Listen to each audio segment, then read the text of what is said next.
शंकरा भोलेनाथ शंकरा आदिदेव शंकरा शिवाय शंकरा।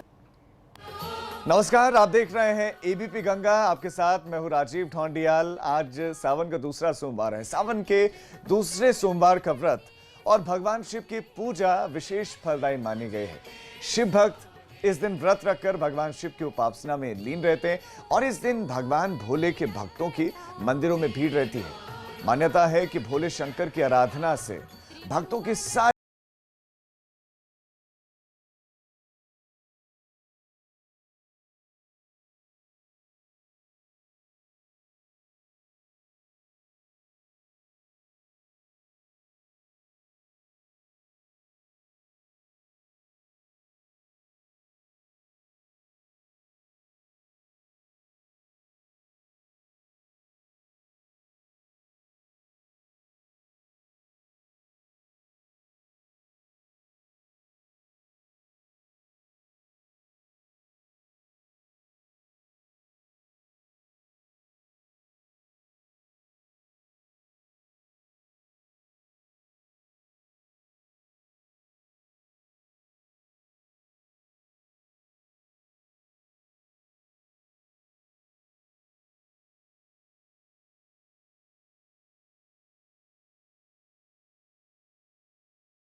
दूसरा सोमवार है। कहते हैं कि धर्म अर्थ काम मोक्ष 4 सोमवार पड़ते हैं सावन में और इस बार 5 सोमवार पड़ रहे हैं, यानी अक्षय फल जो 5वां सोमवार है वो अक्षय फल की कामना से दर्शन होगा।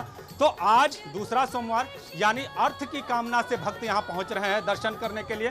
सबके हाथों में दूध का जल का लोटा है और सभी के मन में महादेव के प्रति आस्था है। आप बताइए, आप यहाँ पर पहुँचे हुए हैं यहाँ पर जलाभिषेक करने के लिए, दुग्धाभिषेक करने के लिए, मन में किस तरह की आस्था? मन बहुत खुश हो गया, मन बहुत खुश हो गया। ऐसा ही रहना ही चाहिए, हमको अच्छा लगा इस तरह दर्शन करने में। कोरोना काल भी चल रहा है, 55 घंटे का लॉकडाउन आज समाप्त हुआ है, 4 बजे तक ही अनुमति है। क्या है मन में, क्या है? बस बाबा का जो चले वही मन में रहेगा। हो गया सही है। प्रार्थना क्या करेंगे? बस जो मैं दर्शन कर रहे हैं, जो मिल जाए बाबा, और क्या चाहिए प्रार्थना।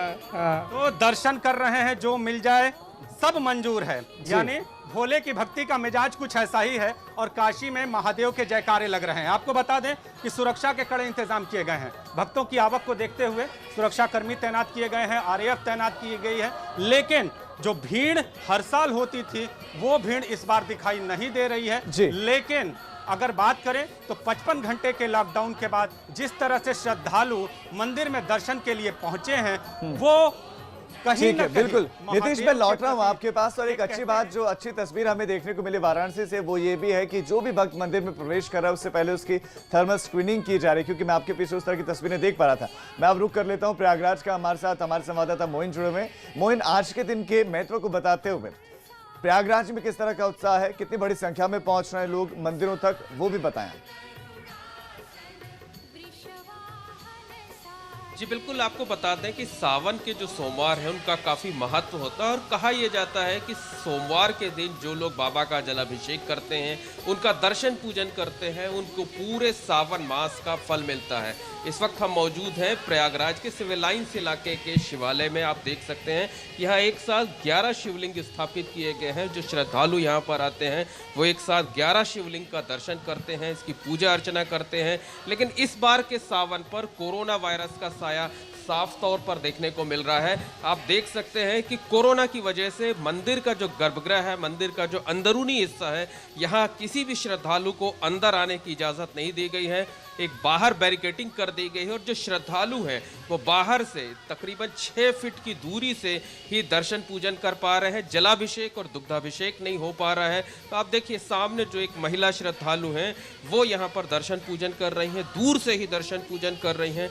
अंदर आने की इजाज़त किसी को भी नहीं दी गई है और यहाँ पर सुरक्षा के, लोगों की सेहत के खास इंतज़ाम किए गए हैं। सैनिटाइज़र का इंतज़ाम किया गया है। उन्हीं लोगों को मंदिर कैंपस में इजाज़त दी जा रही है जिन्होंने चेहरे पर मास्क लगा रखा है, मुंह पर मास्क लगा रखा है। और ये हाल जो है प्रयागराज के ज़्यादातर मंदिरों का है, जहां पर जो गर्भगृह है वहां पर प्रवेश जो है वो श्रद्धालुओं का वर्जित कर दिया गया है। हमारे साथ यहाँ के पुजारी हैं, हम उनसे बात करेंगे, उनसे जानने की कोशिश करेंगे कि सावन मास में सोमवार पर आमतौर पर यहाँ काफ़ी भीड़ होती है, लेकिन इस बार यहाँ पर थोड़ा सन्नाटा सा है। क्या वजह है? सर ये कोरोना की वजह से, ये महामारी की वजह से यहाँ पे भीड़ ना के बराबर है। लेकिन फिर भी हम दर्शनार्थियों को श्री हनुमत निकेतन सिविल लाइन प्रयाग की तरफ से बधाइयाँ प्रस्तुत करते हैं। ये है कि यहाँ पे जो भी भक्त आते हैं हमारे, पहले सैनिटाइजर कराया जाता है, उसके बाद उनको अंदर प्रवेश 5 लोगों का प्रवेश कराया जाता है। वो भी ना जल ना दूध कुछ भी नहीं चढ़ाया जाता है यहाँ पे। और आगे चल के ये सोमवार का दूसरा, सावन का दूसरा सोमवार है। कहा यह जाता है कि जो भगवान भोलेनाथ हैं वो कल्याण करते हैं, अपने भक्तों का उद्धार करते हैं।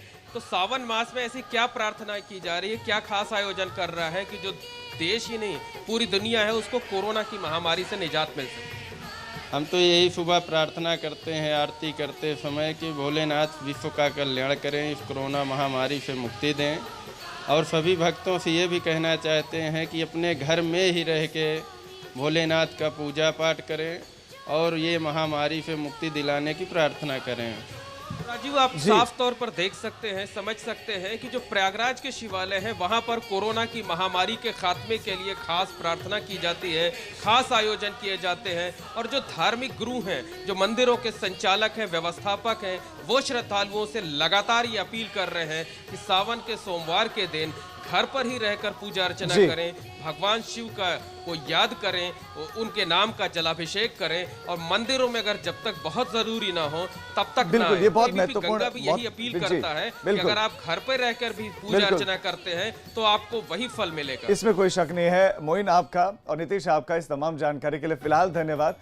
तो कोशिश यही करें कि घर से ना निकलें, क्योंकि घर से पूजा अर्चना आप करें। ये सभी पंडित पुरोहित भी कह रहे हैं कि घर से पूजा अर्चना आप करेंगे तो वो भी उतना ही फलदायक, उतना ही लाभदायक आपके लिए होगा। तो सावन भगवान शिव को बेहद प्रिय है। सावन में शिव की कृपा पाने के लिए जरूरी है शिव को प्रसन्न करना, और शिव को प्रसन्न करने का सबसे सरल तरीका है रुद्राभिषेक। मान्यता है कि भगवान शिव को रुद्राभिषेक अत्यंत प्रिय है। सावन में रुद्राभिषेक करने से मनुष्य की सारी मनोकामनाएं जल्दी पूरी हो जाती हैं। तो आज हम आपको ये बताएंगे कि रुद्राभिषेक की कैसी शुरुआत हुई, अभिषेक करने के नियम क्या है और सावधानियां क्या हैं।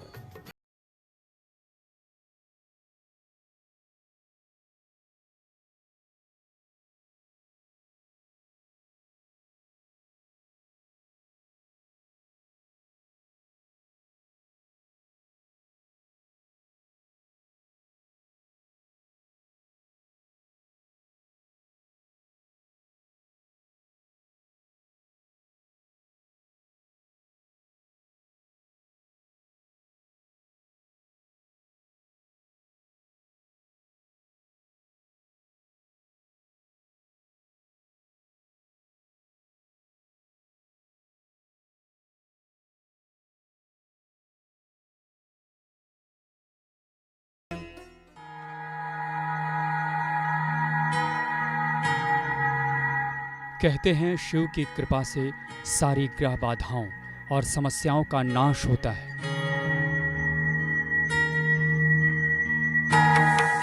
और शिव कृपा पाने का सबसे सरल तरीका है रुद्राभिषेक। रुद्र शिव का ही प्रचंड रूप है। रुद्राभिषेक में भगवान शिव को षोडशोपचार विधि से पूजन व गंगा जल, दूध, दही, शहद, नारियल पानी, गन्ना रस, इत्र या सुगंधित तेल, केसर युक्त दूध समेत अन्य वस्तुओं से अभिषेक किया जाता है। इस पद्धति को रुद्राभिषेक कहा जाता है।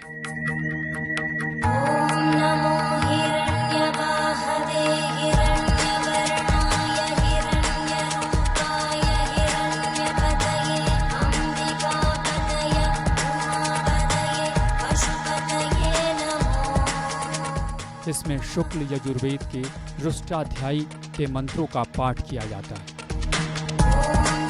सावन में रुद्राभिषेक करना बहुत शुभ होता है।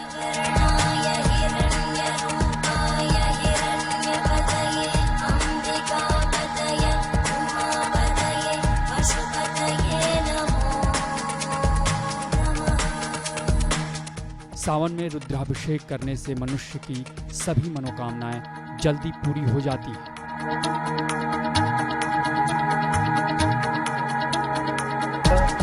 रुद्राभिषेक शिव जी के पूजन की एक विशिष्ट प्रक्रिया है। इसमें शिव जी का विभिन्न पदार्थों से अभिषेक किया जाता है। शिव रुद्र अर्थात शिव, तो शिव का जो अभिषेक है वही रुद्राभिषेक है। रुद्राभिषेक का अर्थ है भगवान रुद्र का अभिषेक या शिवलिंग पर रुद्र के मंत्रों से अभिषेक करना। अभिषेक का शाब्दिक अर्थ है स्नान, यानी ये पवित्र स्नान रुद्र रूप शिव को कराया जाता है। शिव जी को प्रसन्न करने का सबसे श्रेष्ठ तरीका है रुद्राभिषेक करना। वैसे भी अपनी जटा में गंगा को धारण करने से भगवान शिव को जलधारा प्रिय माना गया है।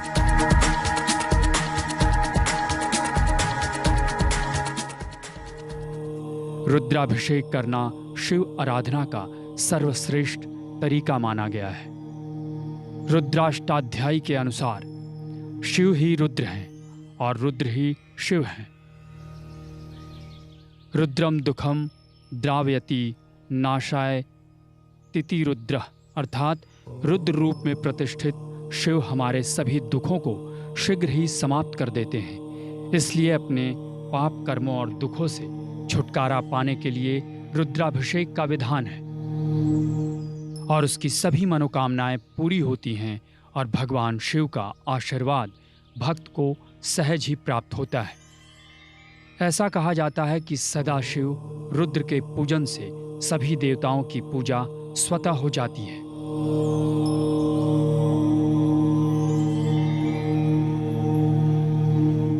शास्त्रों में अलग अलग कामनाओं के लिए अलग अलग तरह की चीजों से रुद्राभिषेक का विधान किया गया है।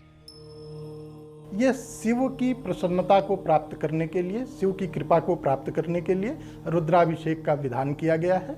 इसमें ऐसा कथा मिलती है कि जब ब्रह्मा जी अपनी उत्पत्ति के विषय में जानने के लिए भगवान विष्णु के पास गए तो विष्णु जी ने उन्हें उनके उत्पत्ति के विषय में बताया, किंतु उससे वे संतुष्ट नहीं हुए और इसके बाद ब्रह्मा जी और विष्णु जी में भयंकर युद्ध हुआ। तो उस युद्ध को शांत करने के लिए भगवान शिव स्वयं लिंग रूप में प्रकट हुए और इन दोनों ने जब उनका आदि और अंत ज्ञात नहीं कर पाए उस शिवलिंग का, तो अपनी हार मान ली और दोनों ने फिर मिल करके भगवान शिव का पूजन किया। ऐसा पुराणों में कहा जाता है कि तभी से जो है यह रुद्राभिषेक का जो है प्राविधान शुरू हुआ।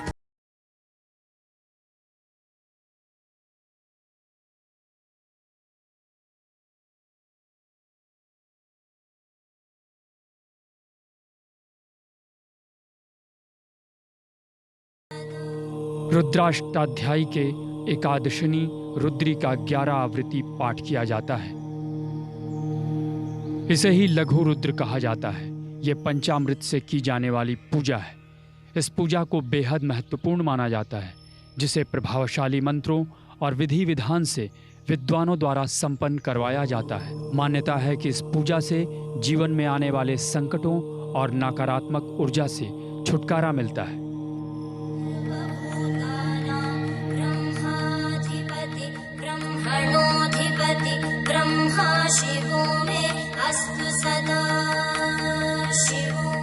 रुद्राभिषेक शिवलिंग पर किया जाता है, लेकिन ये जानना भी जरूरी है कि किस शिवलिंग पर रुद्राभिषेक करना शुभ फलदायी होता है। घर में पार्थिव शिवलिंग बनाकर अभिषेक किया जा सकता है। मंदिर के शिवलिंग पर रुद्राभिषेक करना उत्तम होता है। मंदिर से अधिक नदी तट पर रुद्राभिषेक करना शुभ होता है। सबसे अधिक पर्वतों पर रुद्राभिषेक करना शुभ होता है। रुद्राभिषेक में कुछ बातों का ध्यान रखना बेहद जरूरी है। किसी खास मनोकामना की पूर्ति के लिए अभिषेक किया जा रहा हो तो शिव जी का निवास देखना बेहद जरूरी है। प्रत्येक माह की शुक्ल पक्ष की द्वितीया और नवमी और कृष्ण पक्ष की प्रतिपदा, अष्टमी, अमावस्या के दिन शिवजी मां गौरी के साथ रहते हैं। प्रत्येक माह के कृष्ण पक्ष की चतुर्थी और एकादशी और शुक्ल पक्ष की पंचमी और द्वादशी तिथि को भी भोलेनाथ कैलाश पर रहते हैं। कृष्ण पक्ष की पंचमी और द्वादशी और शुक्ल पक्ष की षष्ठी और त्रयोदशी तिथि को महादेव अपने प्रिय नंदी पर सवार होकर संसार भ्रमण पर निकलते हैं। प्रत्येक माह की इन तिथियों को महादेव का निवास मंगलकारी होता है। इन तिथियों में रुद्राभिषेक करना शुभ होता है। इन शास्त्रों में कुछ स्थान और कुछ ऐसे समय बताए गए हैं जिनमें तिथियों का विचार नहीं किया जाता है। सावन का सोमवार हो तो तिथि का विचार नहीं किया जाता है। इसी तरह शिवरात्रि या प्रदोष की तिथियां पड़ रही हों तो भी तिथि नहीं देखी जाती है। स्थान की बात करें तो यदि भगवान शिव का ज्योतिर्लिंग हो या कोई मान्यता प्राप्त सिद्ध शिवलिंग, ऐसी जगहों पर भी रुद्राभिषेक करना मंगलकारी होता है। यहाँ तिथियों पर विचार करने की कोई आवश्यकता नहीं होती। तिथियों का विचार करने के लिए इसमें मुख्य रूप से शिववास का विचार किया जाता है। शिववास के अनुसार तिथियां निर्धारित की जाती हैं, लेकिन शिव की जो परम प्रिय तिथि है वह त्रयोदशी तिथि और सोमवार का दिन है। अगर त्रयोदशी तिथि और सोमवार के दिन शिव का जो है हम अभिषेक करते हैं तो वो परम पुण्यदायी होता है, उससे लाभ होता है। अन्य तिथियों में शिववास का विचार करके जो है उसका व्यवहार करना चाहिए। वर्तमान में जैसे यह सावन मास चल रहा है तो सावन मास में कभी भी रुद्राभिषेक किया जा सकता है। इसमें जो शिववास का विचार होता है वो सावन मास में नहीं किया जाता है। किसी भी दिन भगवान शिव का किसी भी समय कर सकते हैं श्रावण मास में। शिव पुराण में अलग अलग उद्देश्य की पूर्ति के लिए हेतु अलग अलग चीजों से रुद्राभिषेक कराने का उल्लेख मिलता है। लक्ष्मी प्राप्ति और कर्ज से छुटकारा पाने के लिए गन्ने के रस से अभिषेक करें। रोग और दुख से छुटकारा चाहते हैं तो कुशा जल से अभिषेक करना चाहिए। वर्षा चाहते हैं तो जल से रुद्राभिषेक करें। मकान, वाहन या पशु की इच्छा हो तो दही से अभिषेक करना चाहिए। मोक्ष की प्राप्ति के लिए तीर्थों से लाए गए जल से अभिषेक करना चाहिए। रोग से मुक्ति के लिए जल में इत्र मिलाकर अभिषेक करें। संतान प्राप्ति के लिए गाय के दूध से अभिषेक करें। ज्वर ठीक करने के लिए गंगा जल से अभिषेक करें। सद्बुद्धि और ज्ञान के लिए दूध में चीनी मिलाकर अभिषेक करें। वंश वृद्धि के लिए घी से अभिषेक करना चाहिए। शत्रु नाश के लिए सरसों के तेल से अभिषेक करें। यदि पापों से मुक्ति चाहते हैं तो शुद्ध शहद से रुद्राभिषेक करना चाहिए। तो इस सावन आप भी अपने आराध्य शिव शंकर का अभिषेक कर उन्हें प्रसन्न कर लीजिए और पा लीजिए उनसे मनचाहा वरदान।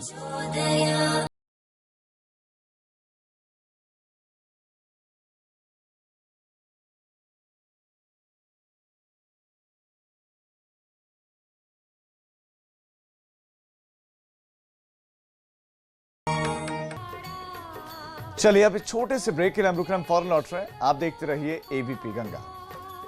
जय हो शंकरा भोलेनाथ शंकरा आदिदेव शंकरा शिवाय Shankara. Online classes in CMS for all classes for the session 2020-2021 have restarted on 1st July as per prescribed syllabus, book list and timetable available on www.cmseducation.org. Online classes will continue till government reopens schools. Online admissions in CMS for Montessori, nursery to class 9 and provisional admission for class 11 are open at www.cmseducation.org.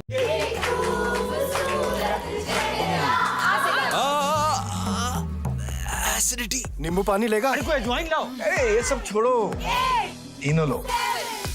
इनो ये acidity पे काम शुरू करे सिर्फ 6 second में। आज मैं ऊपर इनो जियो वाइफ नॉन स्टॉप। जब पसीने वाली खुजली सताए तो आप ना रह पाए, इसलिए अपना ये एंटी फंगल पाउडर अब्सॉर्ब। इसका डबल एक्शन फॉर्मूला पसीना कंट्रोल करे, खुजली रोके। तो अब खुजली नहीं, अब्सॉर्ब करो। मैं सोच रही थी कि इस टाइम कुक भैया को उनकी सैलरी के ऊपर थोड़े और पैसे दे दूं। मैं भी सोच रहा हूँ मौसी के लिए थोड़ा एक्स्ट्रा कैश विड्रॉ करके ला। कैश क्यों? तो अपने अमेज़न से बैंक ट्रांसफर कर दे। अरे हाँ यार, कुछ जरूरी, कुछ हम सबकी जिम्मेदारी। Bank to bank money transfers के लिए है अमेज़न। करीना, बाथरूम की दीवारों में पानी लीक हो रहा है। ओ बेबी, झूठ बोलना सीखो। हमने वेक्टस पाइप्स लगाया है, कुछ नहीं हो सकता। वेक्टस पाइप्स एंड टैंक्स पर है सबका भरोसा, तभी तो वेक्टस है इंडिया की वाटर लाइन। भारत की संकल्प शक्ति ऐसी है कि भारत आत्मनिर्भर बन सकता है। माननीय प्रधानमंत्री श्री नरेंद्र मोदी जी के आत्मनिर्भर भारत अभियान एवं चुनौतियों को अवसर में बदलने के उनके संदेश से प्रेरित होकर उत्तर प्रदेश सरकार श्रमिकों, कामगारों को उनके घर एवं आसपास ही रोजगार देने के लिए युद्ध स्तर पर काम कर रही है। मनरेगा में प्रतिदिन श्रमिकों को रोजगार मिल रहा है। मानव दिवस सृजन में प्रदेश का देश में प्रथम स्थान है। एमएसएमई सेक्टर में उत्तर प्रदेश प्रथम स्थान पर है। एमएसएमई सेक्टर में ग्रोथ और रोजगार की सबसे अधिक संभावनाएं हैं। वृहद एवं एमएसएमई क्षेत्र की इकाइयों में 7,80,000 से अधिक यूनिट्स क्रियाशील हो गई हैं। कोरोना महामारी के दौरान प्रदेश में नई उत्पादन इकाइयों की भी शुरुआत हुई, जिनके माध्यम से पीपीई किट, N95 मास्क और सैनिटाइजर का उत्पादन किया गया। इससे प्रदेश में उपलब्धता बढ़ी एवं अन्य प्रदेशों में भी आपूर्ति की जा रही है। लॉकडाउन के दौरान चीनी मिलों, ईंट भट्ठों और कोल्ड स्टोरेजों के माध्यम से श्रमिकों को रोजगार दिया गया। राज्य सरकार की अन्य योजनाओं में भी रोजगार के अवसर उपलब्ध कराए गए हैं। देश में पहली बार कामगारों एवं श्रमिकों के हितों की सुरक्षा के लिए आयोग का गठन किया गया। गरीब कल्याण रोजगार अभियान, आत्मनिर्भर भारत योजना और विश्वकर्मा श्रम सम्मान योजना से रोजगार की तुरंत आवश्यकता वाले कामगारों को विभिन्न कार्य क्षेत्रों में रोजगार के अवसर प्राप्त हो रहे हैं। गरीब कल्याण रोजगार अभियान के लिए उत्तर प्रदेश के 31 जनपदों के चयन हेतु यशस्वी प्रधानमंत्री माननीय श्री नरेंद्र मोदी जी का हृदय से आभार। अब पढ़ने के लिए नया कंप्यूटर भी मिलेगा और डोसे के लिए नया पैन भी, क्योंकि अपनी दुकान में मिलेंगे आपकी जरूरतों के सारे सामान पूरी हिफाजत के साथ। बताइए क्या चाहिए? अमेज़न, आपकी अपनी दुकान। एबीपी न्यूज अब डिश टीवी के चैनल नंबर 650 पर उपलब्ध है। एबीपी न्यूज आपको रखे आगे। जय हो शंकरा भोलेनाथ शंकरा आदिदेव शंकरा शिवाय शंकरा। ब्रेक के बाद आप सभी का स्वागत है। तो ब्रेक से पहले आपने जाना कि रुद्राभिषेक का महत्व क्या है और इसे कब और कैसे किया जाना चाहिए। अब बात बेल पत्र की, क्योंकि सावन और शिव की बात हो तो भला बेल पत्र कैसे छूट सकता है। अगर आप भी सावन में शिव शंभू को प्रसन्न करना चाहते हैं, उनकी विशेष कृपा पाना चाहते हैं, तो बेल पत्र चढ़ाना ना भूलें। आइए जानते हैं कि शिव को क्यों प्रिय है बेल पत्र और शिव आराधना में बेल पत्र का महत्व क्या है। यजा त्रिदलं त्रिगुणाकारं त्रिनेत्रं च त्रिदायुधं त्रिजन्म पाप संहारं बिल्वपत्रं शिवार्पण काशीवास निवासी च काल भैरव दर्शन। शिव भक्त अपने आराध्य को बेलपत्र चढ़ाना नहीं भूलते, क्योंकि मान्यता है कि शिव की उपासना बिना बेलपत्र के पूरी नहीं होती। बेलपत्र अर्पित करने से शीघ्र प्रसन्न होते हैं महादेव। कहते हैं शिव जी को बेलपत्र चढ़ाने से 3 युगों के पाप नष्ट हो जाते हैं। ऐसा माना जाता है कि जो बिल्व वृक्ष है उसके पत्ते को जो है बेलपत्र या बिल्व पत्र कहते हैं, यह भगवान शिव को अत्यंत प्रिय है। और ये माना जाता है पुराणों के अनुसार, शास्त्रों के अनुसार, कि अगर एक बिल्व पत्र भी श्रावण मास में शिव को अर्पित कर दिया जाए तो व्यक्ति कई जन्मों के पापों से मुक्त हो जाता है। और बिल्व पत्रों में ये भी है कि यह एक ऐसा पुनीत है कि जिसको कि हम पर्यावरण की दृष्टि से भी अगर देखें तो एक बिल्व पत्र को जो कि भगवान शिव को अर्पित किया गया है धो करके हम पुनः अर्पित कर सकते हैं। इसका भी शास्त्रों में विधान मिलता है। बेल के पेड़ की पत्तियों को बेलपत्र कहते हैं। बेलपत्र में 3 पत्तियां एक साथ जुड़ी होती हैं, लेकिन तीनों पत्तियों को एक ही पत्ती मानते हैं। शिव को बेलपत्र का चढ़ाना बहुत ही पुण्यदायी माना गया है। बिना बेलपत्र के शिव जी की पूजा पूरी नहीं होती।